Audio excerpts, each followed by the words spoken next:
नमस्कार साथियों,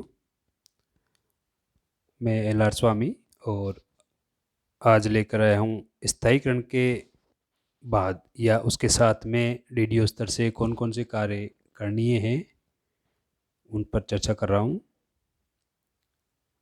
तो पहला जो कार्य है डीडीओ स्तर का जो कार्मिक का स्थायीकरण हो जाता है या उसका आदेश हो जाता है, तो उसके बाद में कार्यालय स्तर पर जो ऑफलाइन कार्य किए जाते हैं, वह पहला है स्थायीकरण एवं वेतन नियमितीकरण आदेश जारी करना। जिला स्तर से या संभाग स्तर से या राज्य स्तर से जब स्थायीकरण के आदेश निकलते हैं, तो डीडीओ उसका स्थायीकरण और वेतन नियमितीकरण आदेश अपने स्तर से भी जारी करता है, यानी कि उसको वेरीफाई करके जारी करता है। और दूसरी चीज़ है कि इस स्थायीकरण एवं वेतन नियमितीकरण की सेवा पुस्तिका में पूर्ति की जाती है, जो उच्च स्तर से पूरा किया जाता है। कार्मिक की जो व्यक्तिगत पंजिका में है, उसकी एक कॉपी लगाई जाती है, जो उच्च स्तर से और डीडीओ स्तर से आदेश निकलता है उसकी। और डीडीओ स्तर से निकलने वाले आदेश की अन्य जगह भी आवश्यकता पड़ती है। तो ये ऑफलाइन काम किए जाते हैं। अगला है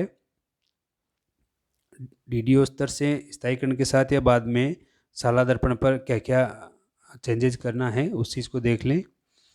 आप स्थायीकरण तिथि यानी कि साला दर्पण प्रपत्र 10 खोलेंगे संबंधित कार्मिक का जिसका स्थायीकरण हुआ है, और उसमें स्थायीकरण की तिथि यानी कि उसका जो नियुक्ति से संबंधित डाटा भरा गया है कि आपके विद्यालय में कब ज्वाइन किया, किस विषय पर, कब से, किस प्रकार से, आरपीएससी से या ट्रांसफ़र से, डीपीसी से, उस जगह पे आपको ये भरना है कि वो उसकी स्थायीकरण तिथि क्या है, कब से स्थायी माना जाए और उसका स्थायीकरण आदेश क्या है, स्थायीकरण की जो आदेश की दिनांक है वो भरें।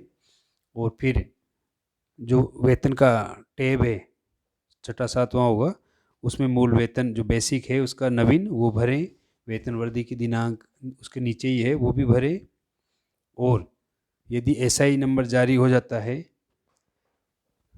तो प्रथम पेज पे ही एसआई और जीपीएफ दोनों हैं वो भरें, और इसके साथ जो अन्य आवश्यक पूर्तियां हैं वो भी सलाह दर्पण पर कर दें। अगला डीडीओ स्तर से स्थायीकरण के बाद में पे मैनेजर पर निम्न पूर्तियां करें। पे मैनेजर पर उसका संबंधित का जो मूल वेतन है फिक्सेशन के बाद में वो अपडेट करें, एचआरए चेक कर लें, उसको एलिजिबल कर दें। एनपीएस मिलता है तो यस करें, नहीं तो उसको टिक नहीं लगाएं। स्थायीकरण की दिनांक जो तिथियां हैं उसमें डाल दें संबंधित डीडीओ में। और कार्मिक की जो श्रेणी है नियमित, प्रोबेशन से हटाकर नियमित कर दे, रेगुलर। वेतनमान सातवां या छठा आठवां जो भी है वो करें। उसका वेतन लेवल यानी कि जो लेवल है पे लेवल वो एलपी हो रखा होगा, लेवल प्रोबेशन का हो रखा होगा, उसको एल करें केवल लेवल। जैसे एलपी 10 11 12 13 जो भी है उसकी जगह 10 एल एलपी की जगह एल करके एल10 एल11 एल12 इस प्रकार से जो भी उसकी लेवल है वो उसमें संशोधित करें। वेतन वृद्धि दिनांक भरें। डीडीओ द्वारा जो स्थायीकरण है वेतन नियमितीकरण की प्रति तैयार की गई है वो अपलोड करके चढ़ा दें, और समस्त सूचना जांच लें, जहाँ जहाँ संशोधन करना है वो भर लें। एसआई नंबर आ गया तो वो, और प्राण वगैरह जो भी है, वैसे सैलरी बन रही है तो ये कुछ चीज़ें चढ़ी हुई है, फिर भी चेक कर लें। समस्त जानकारी चेक करने के बाद ही एचओडी को फॉरवर्ड करें ताकि दोबारा संशोधन की समस्या न हो। विशेषकर नाम, डेट ऑफ बर्थ, पिता का नाम, नॉमिनी वगैरह इनमें फिर से चेक कर लें जो पूर्व में भरा हुआ है, और समस्त डाटा चेक करने के बाद एचओडी को फॉरवर्ड कर दें। अगला है एसएसओ आईडी पर कार्मिक का जो मूल वेतन है वो बदलें, क्योंकि जब एसआई का आवेदन किया जाएगा तो उसमें समस्या आएगी, तो मूल वेतन ज़रूर बदलें। वेतनमान भरें और अन्य जो भी चीज़ें हैं नॉमिनी वगैरह और उसकी जो भी रिक्त पूर्तियां हैं वो पूरी करें। और यदि मार्च चल रहा है तो एसआई का आवेदन कर दें और कटौती शुरू करवाएं।